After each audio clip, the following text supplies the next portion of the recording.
Assalamualaikum warahmatullahi wabarakatuh. Perkenalkan, kami dari kelompok 7 yang beranggotakan saya sendiri yaitu Kamila Lanjita Rahima, Revalia Asan, Kinanti Putri Ramania, Talita Syifa, dan Laura Syahnanda Zulfia. Pada kesempatan kali ini, kami akan presentasikan materi matematika ekonomi yang membahas tentang diferensial, integral tertentu, dan integral tak tertentu, beserta rumus, contoh soal, serta penerapannya dalam bidang ekonomi. Baik, tanpa berlama-lama lagi, mari kita mulai presentasi penjelasan dari kami. Untuk materi pertama mengenai diferensial dan penerapan dalam bidang ekonomi akan disampaikan oleh saya sendiri dan Revalia Asan. Yang pertama, ada pengertian diferensial atau turunan. Pengertiannya yaitu salah satu konsep dalam matematika yang digunakan untuk mengukur kecepatan perubahan suatu fungsi terhadap variabel tertentu. Konsep ini menunjukkan bagaimana nilai suatu variabel akan berubah ketika terjadi perubahan pada variabel lainnya. Nah, rumus dasar diferensial yaitu f aksen kali x sama dengan limit f kali x start plus h min f kali x per h. Nah, lalu notasi turunannya yaitu f aksen x sama dengan dy dx. Masuk ke penjelasan penerapan diferensial dalam bidang ekonomi. Yang pertama ada menentukan biaya marginal. Perhitungan ini membantu perusahaan mengontrol efisiensi biaya produksi. Yang kedua, menentukan penerimaan marginal. Hal ini membantu perusahaan dalam menentukan strategi penjualan. Yang ketiga, menentukan utilitas marginal. Konsep ini menjelaskan bagaimana tingkat kepuasan berubah seiring bertambahnya konsumsi. Yang terakhir yaitu menentukan keuntungan maksimum. Diferensial digunakan untuk mencari tingkat produksi atau penjualan yang menghasilkan keuntungan terbesar. Lalu dilakukannya dengan mencari titik ketika perubahan keuntungan bernilai nol, sehingga perusahaan dapat menentukan kondisi paling optimal. Masuk ke contoh-contoh rumus diferensial. Yang pertama ada rumus aturan pangkat dengan rumus d per dx ax pangkat n sama dengan anx pangkat n kurang 1. Nah, rumus ini digunakan untuk mencari turunan fungsi yang berbentuk pangkat. Lalu yang kedua yaitu rumus turunan penjumlahan dan pengurangan dengan rumus d per dx fx plus gx sama dengan f aksen x plus g aksen x. Rumus ini digunakan jika suatu fungsi terdiri atas penjumlahan atau pengurangan beberapa fungsi. Lalu yang ketiga ada rumus turunan perkalian dengan rumus u v aksen sama dengan u aksen v plus u v aksen. Nah, rumus ini digunakan ketika dua fungsi saling dikalikan. Lalu masuk ke contoh soal pembahasan. Pada contoh pertama diminta menentukan turunan pertama dari fungsi 7x pangkat 4 min 5x pangkat 2 plus 8x min 6. Lalu ditanyanya f aksen x-nya itu berapa? Nah, berarti untuk mencari turunan pertamanya, kita menggunakan aturan pangkat. Aturannya adalah yang tadi kita sudah jelaskan, berarti d per dx ax pangkat n sama dengan anx n kurang 1. Nah, artinya pangkat yang ada di atas itu dikalikan ke depan dulu sebagai koefisien, kemudian pangkatnya dikurangi 1. Langkah yang pertama, turunkan suku pertamanya yaitu 7x pangkat 4. Angka 4 ini berasal dari pangkat x. Sesuai aturan, angka 4 dikalikan dengan 7. Berarti 4 kali 7 yaitu 28. Kemudian pangkatnya dikurangi 1 dari 4 menjadi 3. Nah, lalu yang kedua, turunkan suku keduanya yaitu min 5x pangkat 2. Pangkatnya berarti 2, angka 2 dikalikan dengan koefisien min 5. Berarti menjadi min 10. Lalu pangkatnya ini dikurangi 1, berarti menjadi 1. Berarti tetap menjadi min 10x. Nah, langkah ketiga, turunkan suku ketiganya yaitu 8x. 1 kali 8 yaitu 8, lalu pangkatnya itu 1, berarti 1 kurang 1 yaitu 0. Karena x sama dengan 0, maka hasilnya 8. Lalu yang terakhir, turunkan konstantanya yaitu min 6. Karena kalau variabelnya x, turunan dari semua konstanta berarti selalu 0. Berarti n-nya yaitu sama dengan 0. Berarti kita gabungkan semua hasilnya, yaitu 28x pangkat 3 sama dengan 10x plus 8. Nah, jadi turunan pertamanya yaitu 28x pangkat 3 min 10x plus 8. Pada soal kedua, diminta menentukan interval fungsi naik dan fungsi turun dari fungsi x pangkat 2 min 4x plus 3. Nah, untuk menentukan apakah suatu fungsi naik atau turun, langkah pertama yang harus kita lakukan adalah mencari turunan pertamanya terlebih dahulu. Langkah pertamanya kita mencari turunan pertamanya. Untuk suku pertama yaitu x pangkat 2, angka 2 ini berasal dari pangkat x. Karena koefisien x pangkat 2 sebenarnya adalah 1, maka 2 dikalikan 1 yaitu menghasilkan 2. Lalu pangkatnya dikurangi 1 dari 2 menjadi 1.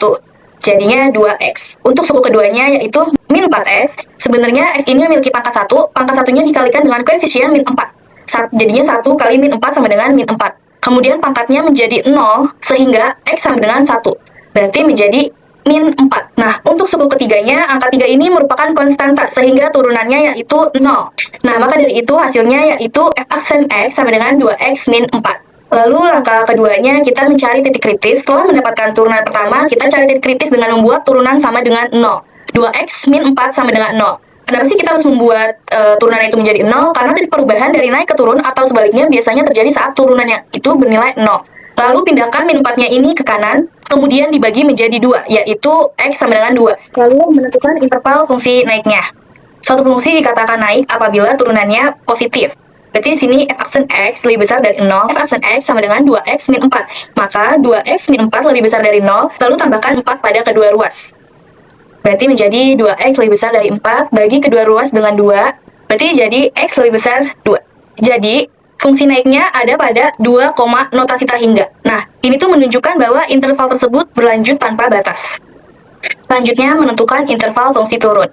Fungsi dikatakan turun apabila nilai turunannya negatif. F aksen X lebih kecil dari 0, lalu kita substitusikan turunan yang sudah diperoleh, berarti 2X min 4 lebih kecil dari 0, tambahkan 4 pada kedua ruas, berarti menjadi 2X lebih kecil dari 0, bagi 2, berarti menjadi X lebih kecil dari 0. Jadi fungsi turunnya itu pada min notasi tak hingga, 2. Artinya semua nilai X yang lebih kecil dari 2 membuat turunan bernilai negatif sehingga grafik bergerak turun. Selanjutnya, masuk ke contoh-contoh rumus penerapan diferensial dalam ekonomi. Yang pertama, biaya marginal.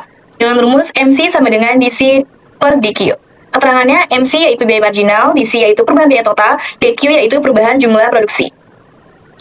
Yang kedua yaitu utilitas marginal. Dengan rumus MU sama dengan DU per DQ. Dengan keterangan MU sama dengan utilitas marginal, DU sama dengan perubahan tingkat kepuasan, DQ sama dengan perubahan jumlah barang yang dikonsumsi. Yang terakhir ada penerimaan marginal dengan rumus MR sama dengan DR per DQ. Keterangannya yaitu MR sama dengan penerimaan marginal, DR yaitu perubahan penerimaan total, DQ sama dengan perubahan jumlah produk yang dijual. Masuk ke contoh soal dan pembahasan tentang penerapan dalam bidang ekonomi. Pada contoh ini diminta untuk mencari fungsi biaya marginal dari C sama dengan 2Q pangkat 3 min 9Q pangkat 2 plus 20Q plus 50. Ditanyanya MC sama dengan DC per DQ. Langkah pertamanya kita menurunkan suku pertamanya dulu yaitu 20Q pangkat 3. Kita menggunakan aturan turunan pangkat, yaitu pangkat dikalikan ke depan, lalu pangkatnya dikurangi 1. Nah, pada suku ini, koefisiennya yaitu 2, pangkatnya yaitu 3. 3 kali 2 sama dengan 6. Angka 6 ini berasal dari perkalian pangkat 3 dengan koefisien 2. Nah, kemudian pangkatnya ini dikurangi 1, menjadi 3 dikurang 1 berarti menjadi 2, sehingga 2Q pangkat 3 sama dengan 6Q pangkat 2. Nah, yang kedua, kita menurunkan suku keduanya yaitu pada suku ini koefisiennya adalah min 9 dan pangkatnya adalah 2. Kalikan pangkat dengan koefisien berarti min 2 dikali 9 yaitu min 18Q. Nah, angka min 18 ini berasal perkalian dari min 2 dengan min 9.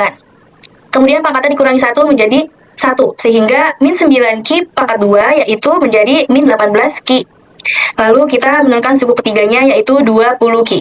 Kalikan pangkat dengan koefisien 1 kali 20 berarti sama dengan 20. Kemudian pangkatnya 1 dikurang 1 sama dengan 0, berarti tetap 20, sehingga 20Q sama dengan 20. Langkah keempatnya kita menurunkan konstantanya. Angka 50 ini merupakan konstanta karena tidak memiliki variabel Q. Turunan dari setiap konstanta itu selalu 0, berarti 50 sama dengan 0. Lalu kita gabungkan semua hasilnya. Jadi dari semua hasil ini kita memperoleh 20Q pangkat 2 min 18Q plus 20. Jadi fungsi biaya marginalnya sebesar segini. Nah, untuk contoh soal dan pembahasan yang kedua, kita akan mencari fungsi penerimaan marginal. Diketahui R yaitu 400Q min 4Q pangkat 2. Ditanya yaitu MR sama dengan DR per DQ. Nah, langkah pertamanya kita menurunkan suku pertamanya dulu yaitu 400Q. Nah, karena pangkatnya adalah 1 dan koefisiennya adalah 400, berarti menurut aturan turunan, 1 dikali 400 yaitu 400, kemudian 1 dikurang 1 sama dengan 0, karena Q pangkat 0 sama dengan 1, berarti 400Q sama dengan 400. Jadi, angka 400 pada hasil akhir ini berasal dari turunan suku 400Q. Lalu, kita menurunkan suku keduanya yaitu min 4Q pangkat 2. Pada suku ini, koefisiennya adalah min 4 dan pangkatnya adalah 2. Nah, lalu sesuai turunan aturannya, min 2 dikali 4 sama dengan min 8. Angka min 8 ini berasal dari perkalian pangkat min 2 dengan koefisien 4. Kemudian pangkatnya dikurangi 1, 2 dikurang 1 yaitu 1, sehingga min 4Q pangkat 2 sama dengan min 8Q. Karena Q pangkat 1 sama dengan Q, maka cukup ditulis min 8Q. Lalu, dari semua ini kita gabungkan semua hasilnya menjadi fungsi penerimaan marginalnya adalah MR sama dengan 400 min 8Q. Cukup sekian penjelasan materi diferensial dari saya. Kurang lebihnya mohon maaf. Wassalamualaikum warahmatullahi wabarakatuh. Selanjutnya dengan saya Revalia Hasan dengan NIM 64250245 nomor absen 31. Pada kesempatan kali ini saya akan mempresentasikan materi mengenai diferensial dan penerapannya dalam ekonomi.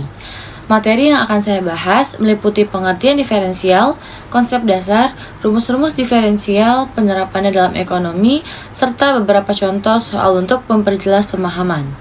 Sebelum masuk pembahasan yang lebih jauh, kita perlu memahami terlebih dahulu apa itu diferensial. Diferensial merupakan cabang dari kalkulus yang mempelajari perubahan suatu variabel terhadap variabel lainnya. Dengan kata lain, diferensial digunakan untuk mengetahui seberapa cepat suatu nilai berubah ketika nilai lainnya mengalami perubahan. Dalam matematika, jika terdapat fungsi y sama dengan f dari x, maka turunannya dapat ditulis sebagai dy per dx atau f aksen x. Konsep ini sangat penting karena banyak fenomena dalam kehidupan sehari-hari, khususnya dalam ekonomi, yang melibatkan perubahan secara terus-menerus. Konsep utama dari diferensial adalah laju perubahan. Misalnya, ketika jumlah produksi meningkat, biaya produksi juga akan berubah. Diferensial membantu kita mengukur perubahan tersebut secara lebih akurat. Secara umum, jika terdapat fungsi y sama dengan f dari x, maka diferensialnya ditulis sebagai dy sama dengan f aksen x dikalikan dx. Pada persamaan ini, dy menunjukkan perubahan kecil pada variabel y, dx menunjukkan perubahan kecil pada variabel x, dan f aksen x merupakan turunan dari fungsi tersebut. Melalui konsep ini, kita dapat memperkirakan dampak dari perubahan suatu variabel terhadap variabel lainnya. Dalam diferensial terdapat beberapa rumus dasar yang harus dipahami. Pertama, turunan dari konstanta selalu bernilai 0 karena nilainya tetap dan tidak mengalami perubahan. Kedua, untuk fungsi pangkat, turunan diperoleh dengan mengalihkan pangkat dengan variabel. Kemudian, pangkatnya dikurangi 1. Ketiga, jika suatu konstanta dikalikan dengan variabel, maka konstanta tersebut tetap dikalikan dengan hasil turunannya. Dan yang terakhir untuk fungsi yang terdiri dari penjumlahan atau pengurangan. Kita dapat menurunkan masing-masing suku secara terpisah. Rumus-rumus dasar ini menjadi fondasi dalam menyelesaikan berbagai persoalan diferensial. Selain rumus dasar, terdapat beberapa aturan diferensial yang digunakan untuk fungsi yang lebih kompleks. Aturan pertama adalah aturan perkalian yang digunakan ketika dua fungsi saling dikalikan. Aturan kedua adalah aturan pembagian yang digunakan ketika satu fungsi dibagi oleh fungsi lainnya. Kemudian terdapat aturan rantai atau chain rule yang digunakan jika suatu fungsi berada di dalam fungsi lain. Ketiga, aturan ini sangat sering digunakan dalam penyelesaian soal-soal matematika ekonomi karena fungsi ekonomi umumnya memiliki bentuk yang cukup kompleks. Diferensial juga dapat digunakan untuk mengetahui perilaku suatu fungsi, apakah fungsi tersebut mengalami kenaikan atau penurunan. Jika nilai turunnya lebih besar dari 0, maka fungsi tersebut dikatakan naik. Artinya, ketika nilai x bertambah, nilai fungsi juga bertambah. Sebaliknya, jika nilai turunannya lebih kecil dari 0, maka fungsi tersebut dikatakan turun. Dalam bidang ekonomi, konsep ini dapat digunakan untuk melihat apakah keuntungan perusahaan meningkat, apakah biaya produksi bertambah, atau apakah permintaan pasar mengalami penurunan. Salah satu penerapan yang paling penting dari diferensial adalah menentukan nilai maksimum dan minimum suatu fungsi.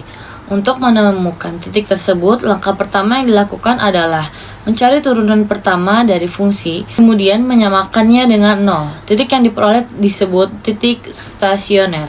Dalam ekonomi, konsep ini digunakan untuk menentukan keuntungan, maksimum, biaya minimum, serta jumlah produksi yang paling optimal sehingga perusahaan dapat memperoleh hasil terbaik. Diferensial memiliki peran yang sangat besar dalam ilmu ekonomi. Pertama, diferensial digunakan untuk menganalisis biaya produksi dan perubahan biaya yang terjadi akibat perubahan jumlah output. Kedua, diferensial digunakan untuk menganalisis pendapatan dan melihat bagaimana pendapatan berubah ketika jumlah barang yang terjual berubah. Ketiga, diferensial digunakan untuk menganalisis keuntungan perusahaan dan menentukan kondisi menghasilkan laba dan menentukan kondisi yang menghasilkan laba maksimum. Oleh karena itu, diferensial menjadi salah satu alat analisis yang penting dalam pengambilan keputusan bisnis dan ekonomi. Biaya marginal adalah tambahan biaya yang harus dikeluarkan perusahaan untuk menghasilkan satu unit barang tambahan. Biaya marginal diperoleh dari turunan fungsi biaya terhadap jumlah produksi. Informasi mengenai biaya marginal sangat penting, karena membantu perusahaan menentukan apakah penambahan produksi masih memberikan manfaat atau justru menambah beban biaya yang terlalu besar. Dengan mengetahui biaya marginal, perusahaan dapat mengelola sumber daya secara lebih efisien. Selain biaya marginal, terdapat juga konsep pendapatan marginal atau marginal revenue. Pendapatan marginal adalah tambahan pendapatan yang diperoleh dari penjualan satu unit barang tambahan. Nilai ini diperoleh dari turunan fungsi pendapatan terhadap jumlah barang yang dijual. Melalui pendapatan marginal, perusahaan dapat mengetahui seberapa besar manfaat yang diperoleh dari peningkatan penjualan dan menentukan strategi pemasaran yang tepat. Keuntungan perusahaan diperoleh dari selisih antara pendapatan dan biaya. Dalam matematika ekonomi, keuntungan biasanya dilambangkan dengan simbol PHI atau PI. Untuk mencari keuntungan maksimum, perusahaan harus menemukan atau menentukan titik di mana turunan pertama fungsi keuntungan sama dengan 0. Kondisi ini juga dapat dinyatakan dengan prinsip bahwa pendapatan marginal harus sama dengan biaya marginal. Prinsip tersebut banyak digunakan oleh perusahaan dalam menentukan jumlah produksi yang paling menguntungkan. Pada contoh pertama diberikan fungsi Y sama dengan X pangkat 3 ditambah 2X. Untuk menentukan turunannya, kita menggunakan aturan pangkat. Turunan dari X pangkat 3 adalah 3X kuadrat, sedangkan turunan dari 2X adalah 2. Sehingga diperoleh hasil akhir 3x kuadrat ditambah 2. Contoh ini menunjukkan penggunaan aturan dasar diferensial yang paling sederhana. Pada contoh kedua diberikan fungsi biaya perusahaan, yang ditanyakan adalah biaya marginal. Karena biaya marginal merupakan turunan dari fungsi biaya, maka kita cukup menurunkan fungsi tersebut terhadap variabel jumlah produksi. Setelah diturunkan, diperoleh fungsi biaya marginal. Dari hasil tersebut, kita dapat mengetahui bagaimana perubahan biaya ketika produksi ditingkatkan. Pada contoh terakhir, diberikan fungsi keuntungan perusahaan. Langkah pertama adalah mencari turunan pertama fungsi keuntungan. Selanjutnya, turunan tersebut disamakan dengan 0 untuk memperoleh nilai produksi yang optimal. Hasil yang diperoleh menunjukkan jumlah produksi yang memberikan keuntungan maksimum bagi perusahaan. Contoh ini merupakan salah satu penerapan diferensial yang paling sering digunakan dalam ekonomi dan manajemen. Sebagai penutup, dapat disimpulkan bahwa diferensial merupakan cabang kalkulus yang digunakan untuk mempelajari laju perubahan suatu fungsi diferensial, memiliki berbagai aturan dan rumus yang membantu dalam menganalisis hubungan antar variabel. Dalam bidang ekonomi, diferensial digunakan untuk menghitung biaya marginal, pendapatan marginal, serta menentukan keuntungan maksimum dan biaya minimum. Oleh karena itu, pemahaman mengenai diferensial sangat penting karena dapat membantu pengambilan keputusan ekonomi yang lebih efektif dan rasional. Assalamualaikum warahmatullahi wabarakatuh. Perkenalkan, nama saya Kinandi Putra Mania dengan NIM 6450022 dari kelas 642A01. Pada kesempatan kali ini, saya akan mempresentasikan materi mengenai integral tertentu dan penerapannya dalam ekonomi. Materi ini membahas pengertian integral tertentu, rumus dan sifat-sifatnya, serta penerapannya dalam ekonomi khususnya untuk menghitung surplus konsumen dan surplus produsen. Pengertian integral tertentu. Integral tertentu adalah integral memiliki batas bawah dan batas atas. Integral tertentu digunakan untuk menghitung luas daerah di bawah kurva atau menghitung akumulasi suatu fungsi pada interval tertentu. Dalam bidang ekonomi, integral tertentu sangat penting karena dapat digunakan untuk menghitung surplus konsumen, surplus produsen, biaya total maupun penerimaan total. Berikut rumus integral tertentu. Rumus umum integral tertentu adalah BA fx dx sama dengan FB dikurang FA. Pada rumus tersebut, A merupakan batas bawah dan B merupakan batas atas. Sedangkan Fx merupakan antiturunan dari fungsi Fx. Cara penggunaannya yaitu dengan mencari antiturunan terlebih dahulu, kemudian memasukkan batas atas dan batas bawah ke dalam hasil integral tersebut. Selanjutnya, nilai pada batas bawah dikurangkan dari nilai pada batas atas hingga diperoleh hasil integral tertentu. Berikut sifat-sifat integral tertentu. Integral tertentu memiliki beberapa sifat yang mempermudah proses perhitungan. Sifat yang pertama adalah apabila batas atas dan batas bawah ditukar, maka hasil integral akan berubah tanda menjadi negatif. Sifat yang kedua, apabila batas atas sama dengan batas bawah, maka nilai integral sama dengan 0 karena tidak ada interval yang dihitung. Sifat ketiga, integral pada suatu interval dapat dipecah menjadi beberapa interval yang lebih kecil tanpa mengubah hasil akhirnya. Sifat keempat, apabila terdapat konstata yang mengadakan fungsi, maka konstata tersebut dapat dikeluarkan dari tanda integral. Dan sifat yang terakhir adalah integral dari penjumlahan atau pengurangan fungsi sama dengan penjumlahan atau pengurangan dari masing-masing integral fungsi tersebut. Sifat ini sangat membantu dalam menyederhanakan penyelesaian soal integral. Penerapan integral tertentu dalam ekonomi. Setelah memahami konsep dasar integral tertentu, selanjutnya kita melihat penerapannya dalam bidang ekonomi. Integral tertentu dapat digunakan untuk menghitung surplus konsumen dan surplus produsen. Selain itu, integral juga dapat digunakan untuk menghitung biaya total produksi, penerimaan total perusahaan, serta berbagai analisis kesejahteraan pasar. Karena mampu mengukur manfaat dan keuntungan yang diperoleh pelaku ekonomi, integral tertentu menjadi salah satu konsep yang sangat penting dalam ekonomi. Berikut surplus konsumen. Surplus konsumen adalah selisih antara harga maksimum yang bersedia dibayar konsumen dengan harga yang sebenarnya dibayar di pasar.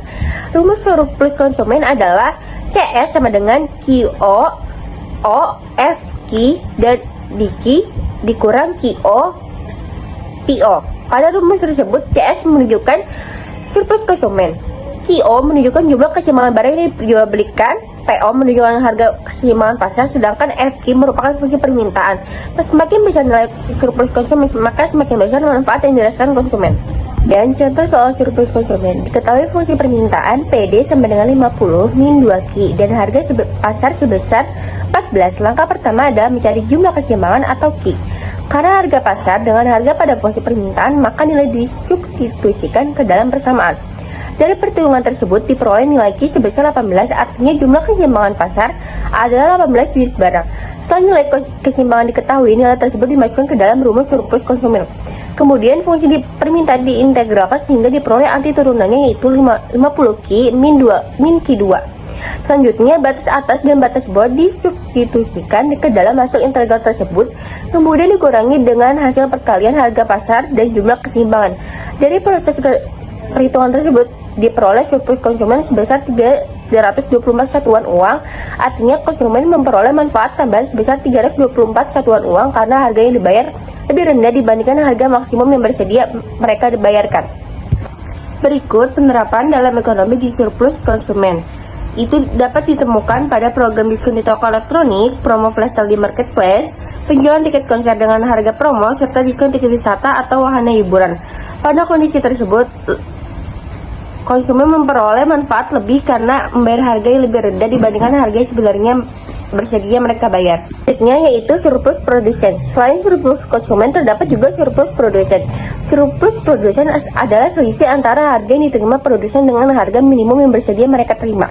Surplus produsen menunjukkan keuntungan tambahan yang diperoleh produsen dari kegiatan penjualan.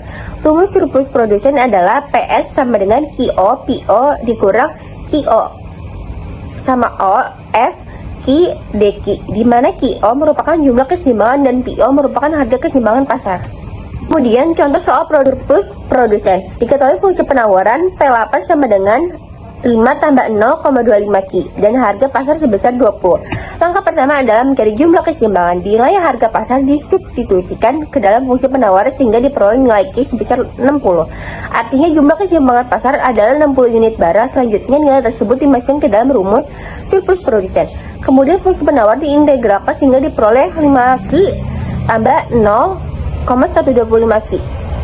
Pangkat 2. Setelah batas atas dan batas bawah disubstitusikan ke dalam hasil integral, kemudian hasilnya dikurangkan dari total penerimaan produsen. Dari perhitungan tersebut diperoleh surplus produsen sebesar 450 satuan uang, artinya produsen memperoleh keuntungan tambahan sebesar 450 satuan uang di atas harga minimum yang bersedia mereka terima.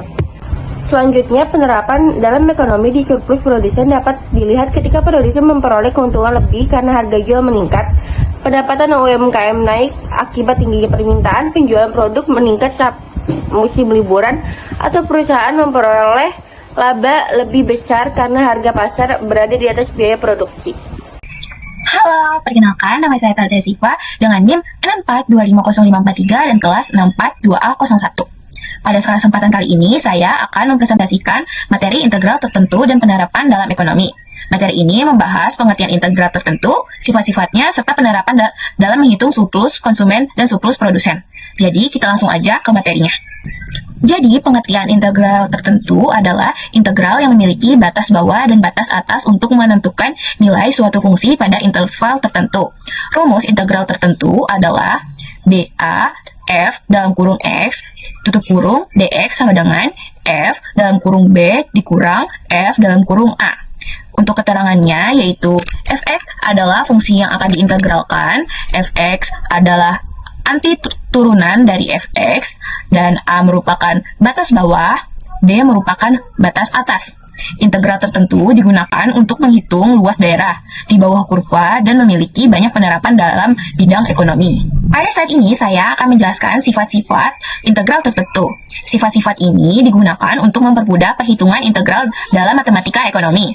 Sifat yang pertama, persamaan ini dibaca dengan integral dari A sampai B, f dalam kurung x tutup kurung dx sama dengan negatif integral dari B sampai AF dalam kurung x dx. Dan sifat pertama menyatakan bahwa batas integral dibalik yaitu dari A sampai B menjadi B sampai A. Maka hasil integral akan berubah tanda menjadi negatif. Jadi nilainya tetap sama besar, tetapi tandanya berlawanan.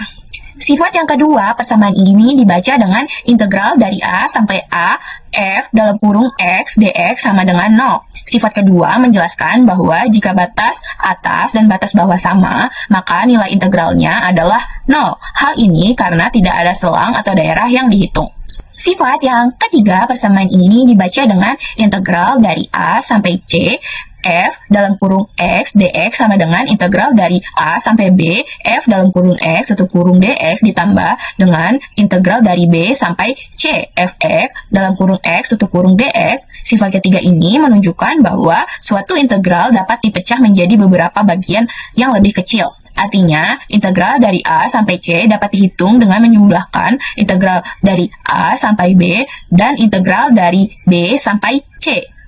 Sifat keempat, persamaan ini dibaca dengan integral dari A sampai B, C kali f dalam kurung x dx sama dengan C dikali integral dari A sampai B, fx dx. Sifat keempat menyatakan bahwa jika terdapat konstanta atau bilangan tetap yang menggalikan fungsi, maka konstanta tersebut dapat dikeluarkan dari tanda integral.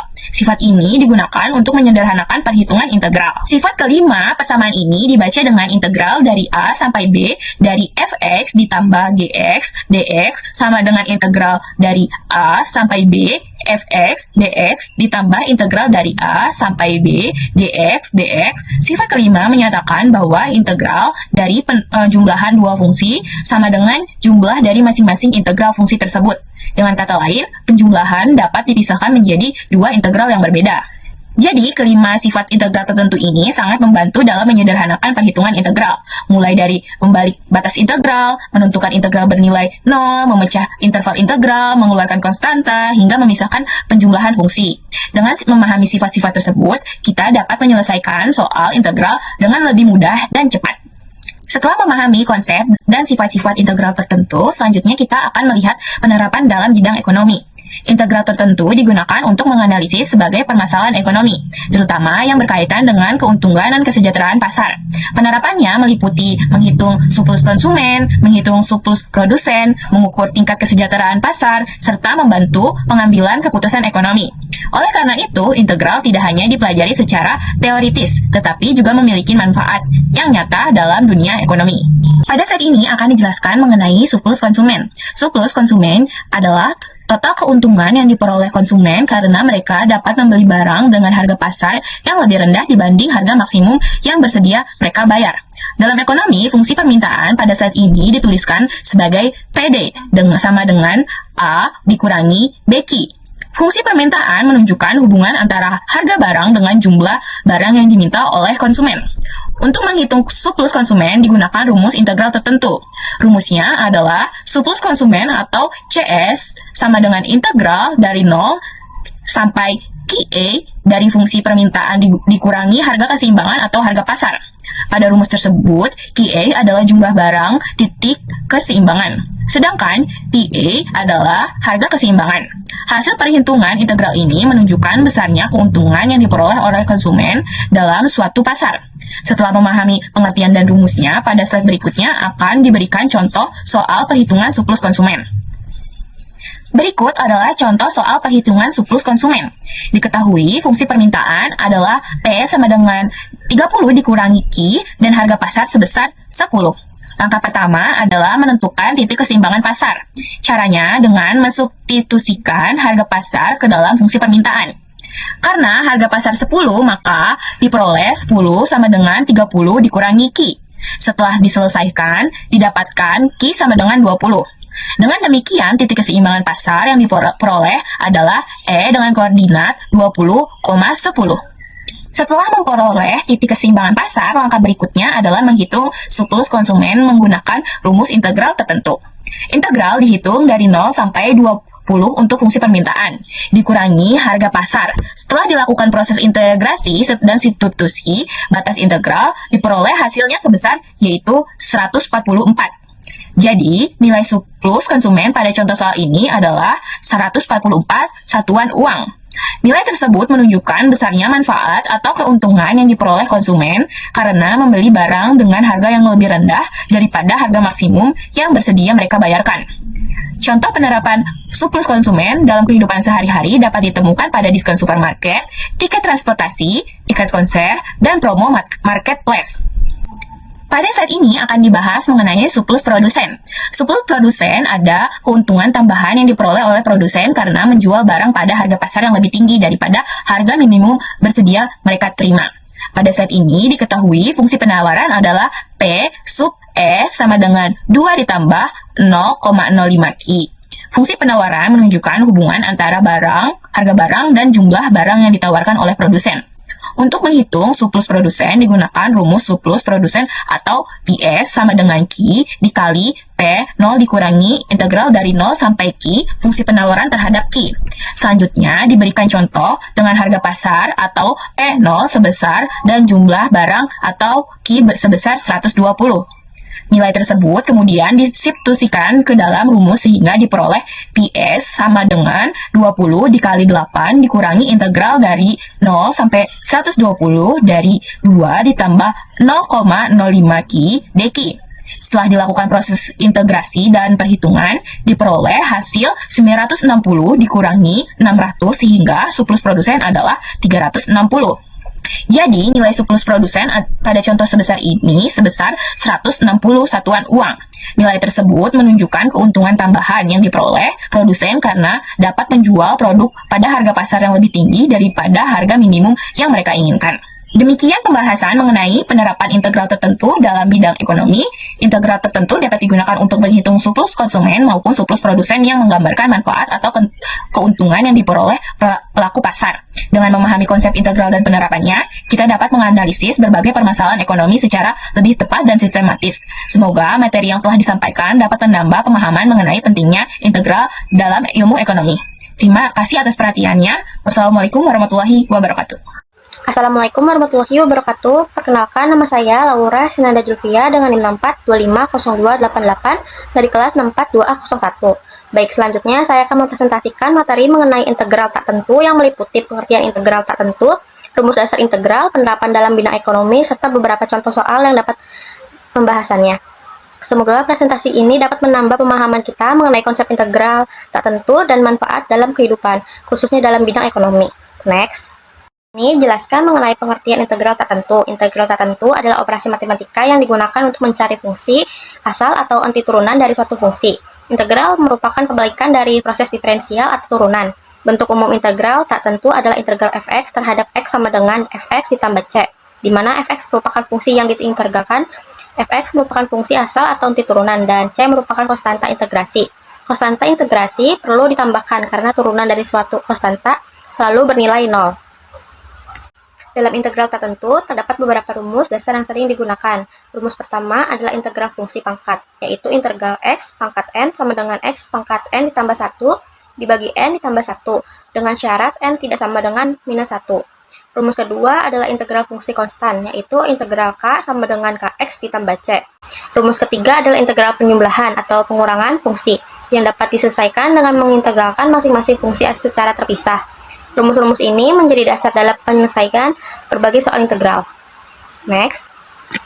Integral tak tentu memiliki berbagai penerapan dalam bidang ekonomi. Beberapa di antaranya yaitu untuk menghitung biaya total dari biaya marginal, menghitung penerimaan total dari penerimaan marginal, menghitung utilitas total dari utilitas marginal, serta menghitung produk total dari produk marginal. Dengan menggunakan integral, para ekonom dapat mengetahui nilai total dari suatu perubahan sehingga analisis ekonomi dapat dilakukan dengan lebih akurat dan benar. Pada contoh pertama, diketahui integral dari 4x pangkat 3 terhadap x. Untuk penyelesaiannya itu, angka 4 dikeluarkan terlebih dahulu sebagai konstanta. Kemudian digunakan rumus integral fungsi pangkat sehingga diperoleh hasil x pangkat 4 ditambah c. Jadi integral dari 4x pangkat 3 adalah x pangkat 4 ditambah c. Contoh kedua, diketahui integral dari 5x kuadrat ditambah 6x. Untuk penyelesaiannya atau pembahasannya, terlebih dahulu kita memisahkan kedua suku menjadi dua integral, yaitu integral 5x kuadrat dan integral 6x. Kemudian kita gunakan rumus integral fungsi pangkat untuk suku pertama. 5x kuadrat diintegralkan menjadi 5 dikali x pangkat 3 dibagi 3, sehingga diperoleh 5/3x pangkat 3. Sedangkan untuk suku kedua, 6x diintegralkan menjadi 6 dikali x pangkat 2 dibagi 2. Kemudian karena 6 dibagi 2 sama dengan 3, maka hasil adalah 3x kuadrat. Selanjutnya, kedua hasil tersebut dijumlahkan dan ditambahkan konstanta integral c, sehingga diperoleh hasil akhir 5/3x pangkat 3 ditambah 3x kuadrat ditambah c. Jadi integral dari 5x kuadrat ditambah 6x adalah 5/3x pangkat 3 ditambah 3x kuadrat ditambah c. Next. Pada contoh ketiga, diketahui integral dari 3e pangkat x ditambah 2. Penyelesaiannya atau pembahasannya dilakukan dengan memisahkan kedua suku. Integral dari 3e pangkat x menghasilkan 3e pangkat x, sedangkan integral dari 2 menghasilkan 2x. Sehingga hasil akhirnya adalah 3e pangkat x ditambah 2x ditambah c. Contoh soal 4, penerimaan marginal. Selanjutnya, pada contoh soal penerapan ekonomi, ini diketahui fungsi penerimaan marginal atau marginal revenue sebesar MR sama dengan 24 min 3Q. Untuk memperoleh penerimaan total atau total revenue, fungsi tersebut diintegralkan. Hasilnya adalah TR sama dengan 24Q min 1,5Q kuadrat. Kemudian penerimaan rata-rata diperoleh dengan membagi penerimaan total dengan jumlah output, sehingga didapatkan AR sama dengan 24 min 1,5Q. Dari contoh ini terlihat bahwa integral membantu perusahaan mengetahui total penerimaan berdasarkan perubahan penerimaan marginal. Berdasarkan pembahasan yang telah dipaparkan, dapat disimpulkan bahwa integral tertentu digunakan untuk mencari fungsi asal atau anti turunan dari suatu fungsi.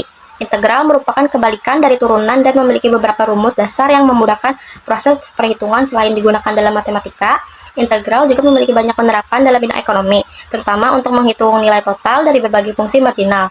Dengan demikian, integral menjadi salah satu konsep penting yang perlu dipahami karena memiliki manfaat dalam berbagai bidang ilmu. Demikian presentasi dari kelompok 7 mengenai materi diferensial, integral tertentu dan tak tentu, serta penerapan dalam ekonomi. Terima kasih atas perhatiannya. Mohon maaf apabila terdapat kesalahan dalam penyampaian materi. Wassalamualaikum warahmatullahi wabarakatuh.